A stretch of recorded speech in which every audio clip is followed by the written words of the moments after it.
Por quantos golpes de Estado o Brasil já passou? Desde a nossa independência, em 7 de setembro de 1822, a vida política no Brasil sempre foi conturbada. Os poucos períodos estáveis foram curtos e eles sempre foram interrompidos por golpes que transformaram o Brasil do ponto de vista político, mas nunca do ponto de vista social. O primeiro golpe no Brasil como país independente foi a Noite das Agonias. Em maio de 1823, foi eleita uma Assembleia Constituinte para elaborar a primeira Constituição do Brasil. Havia, no entanto, uma divergência entre os interesses do imperador Dom Pedro I e a Assembleia. Enquanto esta queria uma carta aos moldes liberais com poderes limitados, Pedro queria ser um chefe absolutista. No dia 12 de novembro do mesmo ano, à Noite das Agonias, Dom Pedro ordenou que militares cercassem o prédio da Assembleia e dissolveu o colegiado. Muitos dos que resistiram acabaram sendo presos e depois exilados. Depois disso, Pedro criou um Conselho de Estado composto por homens de sua inteira confiança. Foi este conselho que elaborou a primeira Constituição do Brasil, aprovada pelo imperador em 25 de março de 1824. Um outro golpe no Brasil ocorreu ainda no período monárquico da nossa história.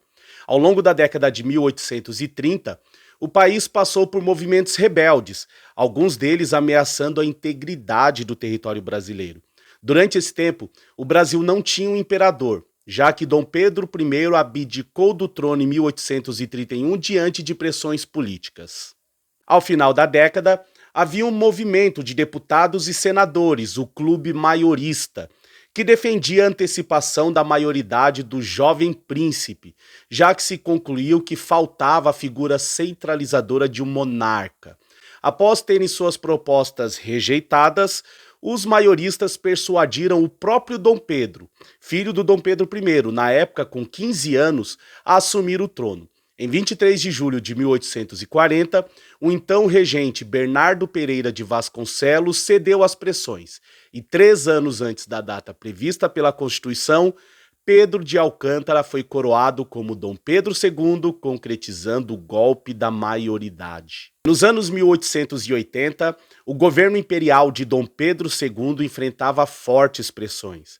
Havia, dentre tantas coisas, uma insatisfação das elites rurais brasileiras por conta da libertação dos escravizados do Brasil. Elas aderiram ao crescente movimento republicano que agregava diversos setores da sociedade, entre eles o Exército. Fortalecida pela Guerra do Paraguai, essa instituição era influenciada pelos ideais positivistas em voga sobretudo na Europa. Uma conspiração desses grupos convenceu a principal autoridade militar da época, o Marechal Deodoro da Fonseca, a participar do movimento. O dia 15 de novembro de 1889 foi o dia da Proclamação da República, o golpe militar que destituiu Dom Pedro II do cargo de imperador e toda a família real de suas funções, inaugurando o período republicano de nossa história que perdura até os dias atuais. Em 1930 tivemos outro golpe. Nas eleições daquele ano havia um conflito entre os cafeicultores paulistas e os pecuaristas mineiros, que até então se alternavam no poder na chamada política do café com leite. O então presidente, Washington Luiz, indicou como sucessor no pleito Júlio Prestes. Seu rival era Getúlio Vargas. Prestes venceu sob acusação de fraude nas eleições, o que fez com que Vargas e seus partidários reagissem.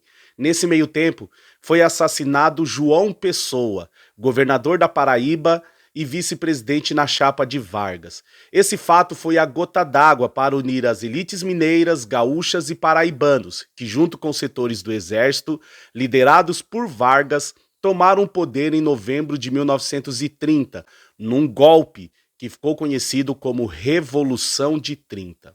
Vargas foi protagonista de outro golpe. Próximo do fim de seu mandato constitucional, sem possibilidade de reeleição, Vargas dava mostras de que não queria deixar o poder. Foi divulgado na época o Plano Cohen, forjado por um de seus apoiadores. O documento mostrava uma suposta tentativa de revolução socialista no Brasil. Com a população desesperada diante da demonização do esquema pelas mídias da época, Vargas se colocou como o único capaz de salvar o Brasil do comunismo. No dia 10 de novembro de 1937, Getúlio Vargas anunciou pelo rádio a suspensão da Constituição vigente, dando início ao Estado Novo. Os anos 1960 foram o auge da Guerra Fria no mundo. Havia no Ocidente, onde o Brasil estava incluso, o medo do comunismo. Esse terror foi usado amplamente durante o governo de João Goulart, o Jango. As reformas de base propostas por ele eram vistas como um princípio de adesão do país ao bloco socialista. As elites então passaram a pressionar pela saída de Jango do poder, fazendo manifestações que clamavam pelos valores tradicionais, religiosos e contra o comunismo. Com apoio delas, os militares destituíram Jango em 31 de março de 1964, evento que ficou conhecido como Golpe de 64. Para muitos, o impeachment da Dilma Rousseff em 2016 foi considerado um golpe parlamentar com apoio das elites e do judiciário, já que o crime de pedaladas fiscais do qual ela foi acusada nunca ocorreu. Para outros, esse fato não poderia ser chamado de golpe, já que os trâmites legais foram percorridos. Mas, atualmente, em 2022, estamos sob a ameaça de mais uma tentativa de golpe. Temos um presidente da República que desacredita nosso sistema de votação, que sempre foi confiável e reconhecido. O fato é que ele não aceita uma iminente derrota e fará de tudo para que o resultado do pleito não seja respeitado. É isso. Não deixe de curtir esse vídeo, se inscrever no canal e nos seguir nas redes sociais. Nos vemos em breve. Um abraço e até a próxima.